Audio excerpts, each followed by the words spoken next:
ಚಿಕ್ಕಮಗಳೂರು ಜಿಲ್ಲಾ ಪಂಚಾಯತ್ ಸಾಮಾನ್ಯ ಸಭೆಯಲ್ಲಿ ಇವತ್ತು ಆಡಳಿತ ಮತ್ತು ವಿರೋಧ ಪಕ್ಷದ ಸದಸ್ಯರ ನಡುವೆ ದೊಡ್ಡ ಕಾದಾಟವೇ ನಡೆದುಹೋಯಿತು.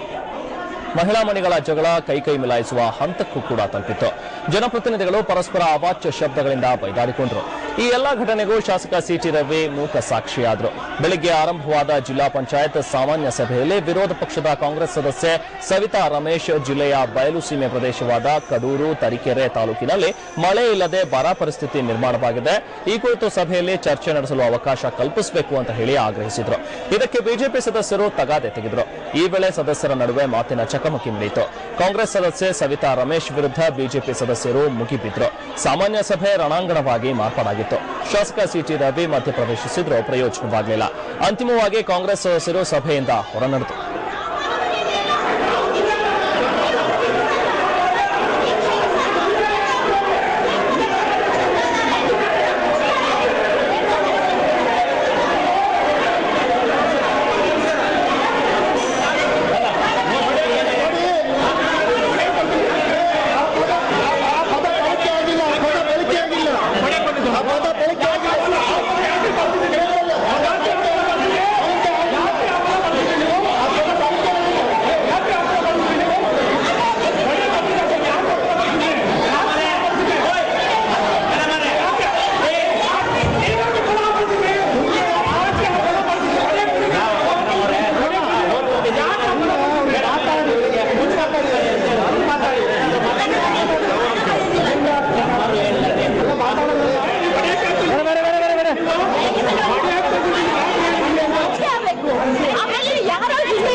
ಈ ಬಗ್ಗೆ ಮತ್ತಷ್ಟು ಮಾಹಿತಿ ಕೊಡೋಣ ನಮ್ಮ ಪ್ರತಿನಿಧಿ ಶಾಂತಿನಾಥ್ ಅವರಿಂದ. ಶಾಂತಿನಾಥ್, ಏನಿದು, ಯಾಕೆ ಹಿಂಗೆ ಕಿತ್ತಾಡ್ತಾ ಇದಾರೆ ಇವರು? ರೆಹಮಾನ್, ಏನು ಅಂತಂದ್ರೆ ಚಿಕ್ಕಮಗಳೂರು ಜಿಲ್ಲಾ ಪಂಚಾಯತಿಯಲ್ಲಿ ಬಿಜೆಪಿಯ 34 ಸದಸ್ಯರ ಪೈಕಿ ಬಿಜೆಪಿ 26 ಸದಸ್ಯರಿದ್ದಾರೆ. ಅದರಲ್ಲಿ ಕೇವಲ 6 ಮಂದಿ ಸದಸ್ಯರು ಮಾತ್ರ ಕಾಂಗ್ರೆಸ್ ಅವರಿದ್ದಾರೆ. ಇನ್ನುಳಿದಂತೆ ಜೆಡಿಎಸ್ 2 ಸದಸ್ಯರು. ಒಟ್ಟಾರೆ ಇಲ್ಲಿ ಮುಖ್ಯವಾಗಿ ಬಿಜೆಪಿ ಹಾಗೂ ಕಾಂಗ್ರೆಸ್ ಸದಸ್ಯರ ನಡುವೆ ಒಂದು ರೀತಿ ಇವತ್ತು ಪರಿಸ್ಥಿತಿ ಒಂದು ರೀತಿ ಮಾತಿಗೆ ಮಾತು ಬೆಳೆದ ಒಂದು ರೀತಿ ಪರಿಸ್ಥಿತಿ ವಿಕೋಪಕ್ಕೆ ತಿರುಗಿತು ಅಂತ ಹೇಳ್ಬೋದು.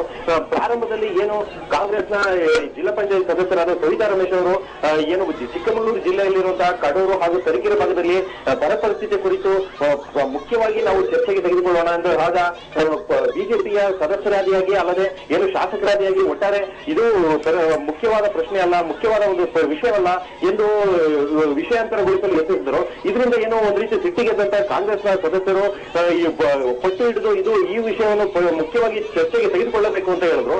ಇದರಿಂದ ಒಟ್ಟಾರೆ ಮಾತಿಗೆ ಮಾತು ಬೆಳೆದು ಅದರಲ್ಲಿ ಮುಖ್ಯವಾಗಿ ಕಾಂಗ್ರೆಸ್ನ ಮಹಿಳಾ ಸದಸ್ಯರು ಹಾಗೂ ಬಿಜೆಪಿಯ ಮಹಿಳಾ ಸದಸ್ಯರ ನಡುವೆ ಪರಿಸ್ಥಿತಿ ಒಂದು ರೀತಿ ಮಾತಿಗೆ ಮಾತು ನಡೆದು ಒಂದು ರೀತಿ ಕೈ ಮೇಲಾಯಿಸುವ ಹಂತಕ್ಕೂ ಕೂಡ ಮುಂದಾಯಿತು. ಇನ್ನೊಂದೆಡೆ ಶಾಸಕ ಸಿಟಿ ರವಿಯವರು ಕೂಡ ಇವೆಲ್ಲವನ್ನು ನೋಡಿ ಒಂದು ರೀತಿ ಮೂಕ ಪ್ರೇಕ್ಷಕರಾಗಿ ಸಾಕಷ್ಟು ಕಾಲ ಅಲ್ಲೇ ಕುಳಿತಿದ್ರು ಸಹ. ಅಲ್ಲದೆ ಇನ್ನೊಂದೆಡೆ ಶಾಸಕರ ಪಕ್ಕದಲ್ಲಿದ್ದಂತಹ ಬಿಜೆಪಿ ಸದಸ್ಯರಾದ ಕಲ್ಮರಡಿಯಪ್ಪ ಅವರು ಒಂದು ಹಂತದಲ್ಲಿ ಕಾಂಗ್ರೆಸ್ನ ಜ್ಯೋತಿ ಹೇಮಶೇಖರ್ ಅವರಿಗೆ ಒಂದು ರೀತಿ ಅವಾಚ್ಯ ಶಬ್ದಗಳಿಂದ ಮಾನ ಮರ್ಯಾದೆಯಲ್ಲಿರುವ ಪದವನ್ನು ಬಳಸಿದ ತಕ್ಷಣ ಈ ಪರಿಸ್ಥಿತಿ ಇನ್ನಷ್ಟು ವಿಕೋಪಕ್ಕೆ ತಿರುಗಿತು. ಅಲ್ಲದೆ ಶಾಸಕರು ಕೂಡ ಇಂತಹ ಮಾತುಗಳನ್ನು ಕೇಳಿ ಒಂದು ರೀತಿ ಮೂಕ ಪ್ರೇಕ್ಷಕರಾಗಿ ಅಲ್ಲೇ ಕುಳಿತಿದ್ರು. ಒಟ್ಟಾರೆ ಕಾಂಗ್ರೆಸ್ನ ಸದಸ್ಯರು ಪ್ರಸ್ತುತ ಸ್ಥಳದಲ್ಲಿ ಒಂದು ರೀತಿ ಸಭೆಯಿಂದ ಹೊರಗಡೆ ಧರಣಿ ನಡೆಸುತ್ತಿದ್ದು ಪ್ರಸ್ತುತ ಈ ಕಲ್ಮರಡಿಯಪ್ಪ ಕೂಡ ಆ ಪದವನ್ನು ಬಳಸಿದ್ದಾರೆ, ಅವರು ಬಂದು ಕ್ಷಮೆ ಕೇಳಬೇಕು ಎಂದು ಕೂಡ ಜಿಲ್ಲಾ ಪಂಚಾಯತಿ ಎದುರು ಪ್ರಸ್ತುತ ಧರಣಿ ನಡೆಸ್ತಾ ಇದ್ದಾರೆ. ಶಾಂತಿನಾಥ್, ಈಗ ಒಂದು ಹಂತಕ್ಕೆ ಕೈ ಮಿಲಾಯಿಸುವ ಒಂದು ಲೆವೆಲ್ಗೂ ಕೂಡ ಇವರು ಹೋಗಿದ್ರು. ಜೊತೆಗೆ ಒಂದು ಹಂತದಲ್ಲಿ ಶಾಸಕ ಸಿಟಿ ರವಿ ಅವರು ಕೂಡ ಅಸಹಾಯಕರಂತೆ ನಿಂತಿದ್ದಾರೆ. ಅಂದ್ರೆ ಅವ್ರು ಏನೂ ಮಾಡೋದಕ್ಕಾಗದೇ ಇರುವಂತಹ ಒಂದು ಪರಿಸ್ಥಿತಿಯಲ್ಲಿ ನಿಂತ್ಕೊಂಡು ಪಕ್ಕದಲ್ಲಿ ತಲೆ ಕೆರ್ಕೊಂಡು ನಿಂತ್ಕೊಂಡಂತಹ ಒಂದು ಪರಿಸ್ಥಿತಿ ಕೂಡ ಅಲ್ಲಿ ನಿರ್ಮಾಣವಾಯಿತು. ಅಂದ್ರೆ ಇಷ್ಟೊಂದು ಯಾಕೆ ಪರಿಸ್ಥಿತಿ ಬಿಗಡಾಯಿತು, ಇಷ್ಟೊಂದು ಹಂತಕ್ಕೆ ಯಾಕೆ ಹೋಯ್ತು ಅಂತ ಹೇಳಿ ಶಾಂತಿನಾಥ್, ಕೇವಲ ಕ್ಯಾಮ್ರಾಗಳು ಬಂದಿದ್ವು ಅನ್ನುವಂಥ ಒಂದು ನಿಟ್ಟಿನಲ್ಲಿ ಇವರು ಈ ರೀತಿ ಜಗಳ ಆಡಿದ್ರ ಅಥವಾ ನಿಜಕ್ಕೂ ಅಭಿವೃದ್ಧಿ ವಿಚಾರಗಳನ್ನ ಇಟ್ಕೊಂಡು ಜಗಳ ಆಡಿದ್ರೆ ಅವರು? ರೆಹಮಾನ್, ಮುಖ್ಯವಾಗಿ ಕಾಂಗ್ರೆಸ್ನ ಸವಿತಾ ರಮೇಶ್ ಅವರು ಅಜೆಂಡಾದಲ್ಲಿ ಗಮನ ಸೆಳೆಯುವಂತಹ ವಿಷಯಗಳಿಗೆ ಮೊದಲು ಒಂದು ರೀತಿ ಕಾನೂನು ಪ್ರಕಾರ ಸಭೆಯಲ್ಲಿ ತಿಳಿಯುವ ಒಂದು ಪ್ರಕಾರ ಅವಕಾಶ ಕೊಡಬೇಕು ಎಂದು ಕೂಡ ಅಧ್ಯಕ್ಷರಿಗೆ ಮನವಿ ಮಾಡಿಕೊಂಡ್ರು. ಇದನ್ನು ಪ್ರಬಲವಾಗಿ ವಿರೋಧಿಸಿದಂತಹ ಬಿಜೆಪಿ ಸದಸ್ಯರು ಇದಕ್ಕೆ ಯಾವುದೇ ಕಾರಣಕ್ಕೂ ಅವಕಾಶ ಕೊಡಬಾರದು ಅಂತ ಕೂಡ ಹೇಳಿದ್ರು. ಅದರಲ್ಲಿ ಮುಖ್ಯವಾಗಿ ಜಿಲ್ಲಾ ಪಂಚಾಯತ್ ಸಭೆಯು ಪ್ರತಿ 2 ತಿಂಗಳಿಗೊಮ್ಮೆ ನಡೆಯಬೇಕು. ಆದ್ರೆ ಈ ನಿಯಮವಿದ್ದರೂ ಕೂಡ ತಡವಾಗಿ ನಡೆಸೋಕೆ ಕಾರಣವೇನು, ಈ ರೀತಿಯಾಗಿ ಮತ್ತು ಕುಡಿಯುವ ನೀರಿನ ಸಂಬಂಧಪಟ್ಟಂಗೆ ಅನುಷ್ಠಾನದ ಜವಾಬ್ದಾರಿಯಲ್ಲಿ ಶಾಸಕರುಗಳದ್ದು ಏನು ಜವಾಬ್ದಾರಿ, ಈ ರೀತಿಯಾಗಿ ಸಾಕಷ್ಟು ಪ್ರಶ್ನೆಗಳನ್ನು ಅಲ್ಲಿಗೆ ಒಟ್ಟು 14 ಪ್ರಶ್ನೆಗಳನ್ನು ಏನೋ ಕಾಂಗ್ರೆಸ್ ಸದಸ್ಯರು ಮುಂದಿಟ್ಟರು. ಇದಕ್ಕೆ ಶಾಸಕರಾದಿಯಾಗಿ ಎಲ್ಲರೂ ಕೂಡ ಒಂದು ರೀತಿ ವಿರೋಧ ವ್ಯಕ್ತಪಡಿಸಿದ್ರು. ಅಲ್ಲದೆ ಏನು ಆಡಳಿತ ಪಕ್ಷದ ಏನು 26 ಬಿಜೆಪಿ ಸದಸ್ಯರು ಕೂಡ ಇದಕ್ಕೆ ಧ್ವನಿಗೂಡಿಸಿದ್ರು. ಈ ಸಂದರ್ಭದಲ್ಲಿ ಶಾಸಕರು ಒಂದು ಹಂತದಲ್ಲಿ 2 ತಿಂಗಳಿಗೊಮ್ಮೆ ಏನು ಸಭೆ ನಡೆಸ್ತಾ ಇರೋದು ಒಂದು ರೀತಿ ಸಮರ್ಪಕವಾಗಿ ಇದೆ. ಈ ಹಿಂದೆ ನೀವು ಕಾಂಗ್ರೆಸ್ನವರು ಸಹ ಈ ರೀತಿಯಾಗಿ ನೀವು ಸಭೆ ನಡೆಸಿ ಈ ರೀತಿಯಾಗಿ ಸಾಕಷ್ಟು ಬಾರಿ ಬಿಜೆಪಿ ಸದಸ್ಯರನ್ನು ಈ ಹಿಂದೆ ಸತಾಯಿಸಿದ್ದೀರಾ. ಇವೆಲ್ಲವೂ ಏನು ಸಾಮಾನ್ಯ ಸಂಗತಿ, ಇದು ಏನು ಚರ್ಚೆಗೆ ತೆಗೆದುಕೊಳ್ಳುವಂತಹ ಅವಶ್ಯಕತೆ ಇಲ್ಲ ಎಂದು ಕೂಡ ಈ ಸಾಕಷ್ಟು ಸತಾಯಿಸಿದರು.